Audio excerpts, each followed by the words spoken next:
Hello guys, welcome back again sa ating sharing for bread of God. In the name of the Father, into the Son, into the Holy Spirit. Amen. Lord, napapasalamat ako sa iyo sa mga pagbigay mo sa akin ng magandang pakiramdam at panahon upang makabasa na naman ako ng Bible at aking ibahagi sa aking mga kapatid ang aking naunawaan sa aking paghimaymay sa iyong mga kasulatan. Lord, maraming salamat dahil na sa nalalabi kong buhay sa mundo ay mayroon akong panahon na kahit lamang sa Bible, ako ay makapasa at ma-share ko sa aking mga kapatid. Lord, maraming salamat. Nanatili ka na nandito sa aking puso. Ang iyong pag-ibig hindi nagsasawa upang tumulong sa akin. Kahit pa na ako'y maraming pagkukulang, ngunit alam ko na ako'y mahal mo. Napapasalamat ako niyan, Panginoon. Lord, ang buhay sa mundo, puno man ng kahirapan, ngunit lahat yan hindi mo ako pinababayaan. Hindi mo ako pinabayaan kahit ni minsan upang lumaban ang buhay dito sa mundo. Ngunit ang pinakadakila na aking minimiti ang makasama ka sa buhay na walang hanggan. At ako ay humihingi na ako iyong tulungan upang ang mga ganong bagay na aking minimiti ay aking makakamtan. Turuan mo ako, gabayan mo ako upang maging matatag sa pagharap ng lahat ng mga pagsubok at hindi bibitiw hanggang sa pagdating mo. Amen.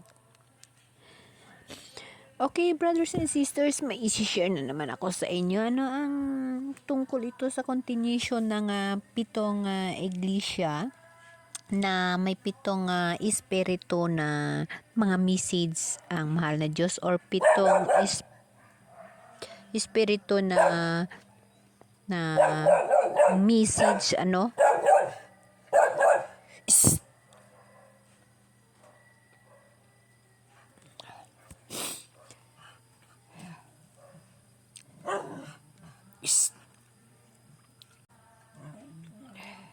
So, itong pitong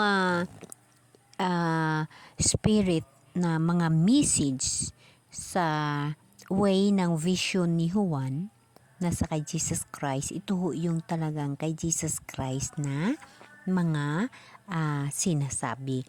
So, pito ho ang Holy Spirit ng kaalaman at pagpahiwatig sa pitong iglesia. So na-share ko na sa inyo ang Efeso. Ito ho yung sinasabi ni Jesus na ang magtatagumpay ay bigyan ng karapatan upang kumain ng bunga ng punong kahoy na buhay sa halaman ng Diyos. So, ito ho yun guys yung mga tinatawag na ang mahal na Diyos ay makaan na kanyang ibibigay sa ating pangalawang buhay. At yung pangalawang espiritu, ito naman ho yung nakalagay na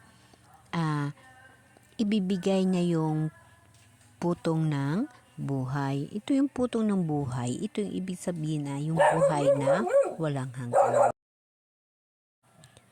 So alam naman natin na sa buhay na walang hanggan ay mayroong buhay na walang hanggan na ibinigay sa atin ang mahal na Diyos sa mga taong magtatagumpay. So, ngayon, dito na tayo sa pangatlo. Ito ay sulat sa iglesia ng Pergamo. So, babasahin natin guys, kung ano sa pangatlong espiritu ng regalo na ibigay sa atin ng mahal na Diyos pag tayo ay nanampalataya at nagtiwala sa Kanya, ay titingnan natin. Ito ay makikita mo sa pahayag 2 verse 12. Isulat mo sa anghel ng iglesia sa Pergamo. Ito ang sinasabi na may hawak na matalas na tabak na 2 ang talim. Nalalaman kong nakatira ka sa kinaroonan ng luklukan ng masama Ganon man nanatili kang tapat sa akin, hindi mo tinalikdan ang iyong pananalig sa akin kahit noong si Antipas na tapat kong lingkod ay patayin diyan sa bayan mong tinitirhan ni yung masama. Yes, guys, yung masama kasi yun yung is ATE in A is hindi kasi ako guys nag-meet lang ng mga pangalan na ganun. Binibigyan ko ng ibang mga ano yan, binibigyan ko ng mga ibang pangalan. Hindi ako sanay na mag-mention mula pa bata ako sa mga ganung bagay. Kaya binibigyan ko ng ibang pangalan yan. At tama o kayo guys, no? At tama rin yung ating dapat na gagawin sa pag-uunawa sa ating Biblia, ano? So dito nakasulat sa iglesia ng mga Pergamo na nalaman kong nakatira ka sa kinaroroonan ng luklukan ng bad, ano? Totoo yon. Dito tayo ngayon sa bayan, sa mundong ibabaw na kung saan nakatira ang mga masama. Kasama ho tayo. Ngunit hindi ho tayo nagpakasasa sa kasamaan. Tayo ay naging tapat, no? Kahit anong nangyayari sa buhay natin ng mga trials, mga paghihirap, hindi ho tayo nagbabago sa mahal na Diyos. Hindi ho tayo nagtalikod sa pananalangin sa Kanya. Yun ho yung ating mga reflection sa ating sariling buhay bilang mga ordinaryong tao sa mundo. Itong mundo ay puno ng kasalanan. Lahat ho, pati tayo nagkakasala, ngunit hindi ho tayo limot sa ating obligasyon sa mahal na Diyos, nagsisimba na nanalangin at talagang ginagamit natin ang ating pag-ibig kasama ang mahal na Diyos. No?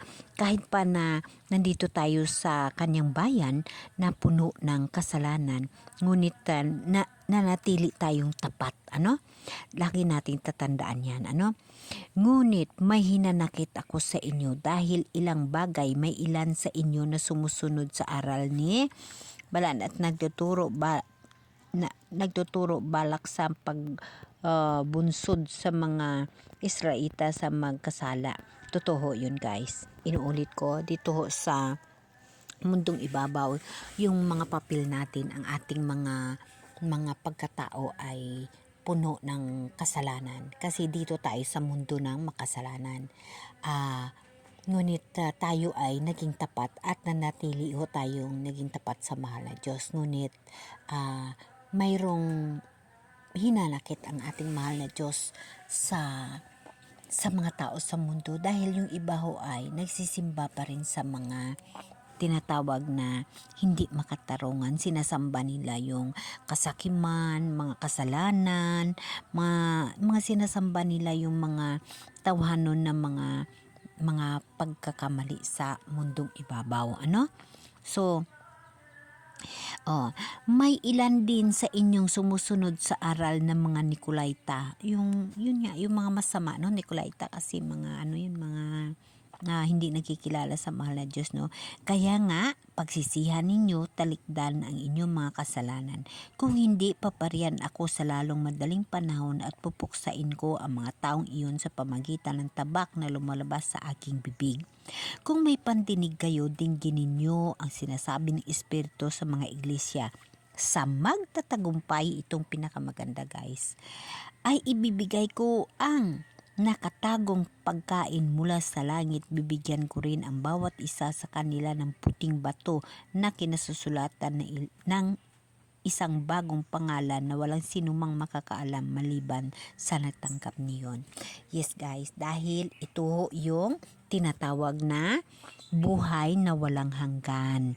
Ito yung puting bato na makasama tayo na ibibigay sa atin sa buhay, sa bagong buhay na ibibigay ng mahal na Diyos, bagong pangalan. Dahil hindi lihim sa atin ang second coming, tayo lahat ay mamamatay at magkaroon tayo ng bagong pangalan. So ito yung pangatlong espiritu na mensahe ng mahal na Diyos sa Pergamo. Amen?